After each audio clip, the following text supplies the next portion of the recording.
The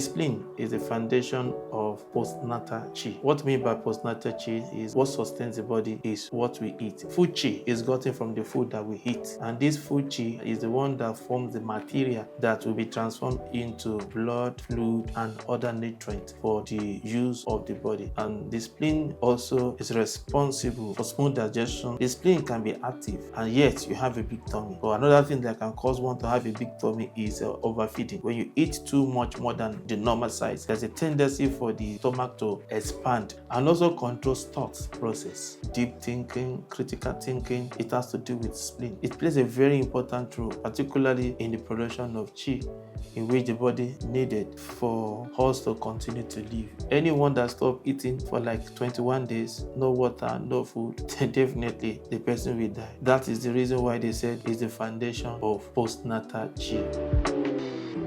The common disease there are inflammation of the spleen. You have rheumatoid arthritis. It's as a result of the spleen not being able to produce enough material that can turn to nutrient for the body. We also have muscular problem since the spleen controls the muscle. So there are several hundred names of diseases. If you Google it, you will see a lot of names. Or of all these names, what we want to see is the position of the energy.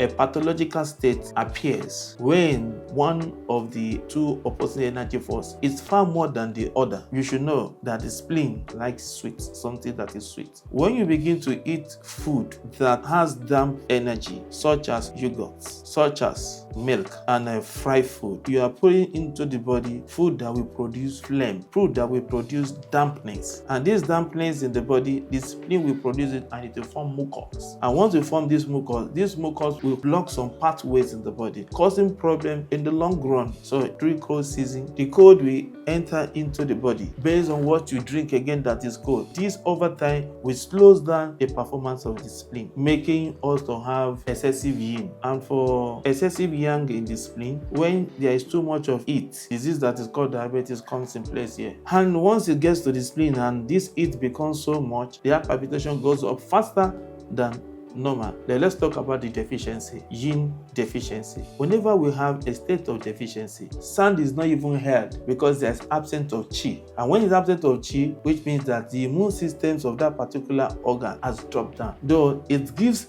similar symptoms. And that's why sometimes when you look at symptoms identification, you might associate that headache as heat in the body to a particular disease. No, that person will lose appetite. The person will just feel weak all the time. It's not active. The chi makes it to be active. It's telling you that the spleen is losing its function. In the yang deficiency, this is a more complex situation where the spleen is packing up. Whatever the case might be, there's a way that one can reverse the situation of the organs by giving a proper treatment to it. That it was a yin yang. When a patient comes in, take the vital signs. After the vital signs, our own organ energy diagnosis is called pulse diagnosis. The first one here is called the con position. This is the guan position. This is the chi position. We listen to the organ. We listen to the palpitation of the organs. And if it's forceful and it is rapid, you will know that there is excess yang there in. But when there is no it, you know that, oh, it's deficiency. So this we note it down. But we do not treat the organs in isolation. We check all the other organs conditions of the energy and we write it down. Then thereafter, we tell our patients this is what is happening. We also include other tests like the tongue diagnosis. We look at the position of the spleen. The position of the spleen is always at the middle of the tongue. What colors that are there? Is there a crack? We look at those. We write it down because we cannot treat in isolation without considering the state of the heart. Every organ in the body, particularly the spleen, has a taste and a color that they react to. You know, we have 4 possible conditions. When we put all these conditions together, do we have excess yang? If we have excess yang, which means the herbs that we are going to use must have a cool energy. When we have a condition that the spleen is excess yin, we use herbs that has heat energy. Then once we combine all those things, we use those things with other principles together, you automatically see that the patient will expel the impure substance that is causing the disturbance of normal physiological functions in the organs. And sometimes when there's a need for acupuncture, we don't do acupuncture directly. We do what we call acustimulation. stimulating all the acupoint that is related to the spleen recovery.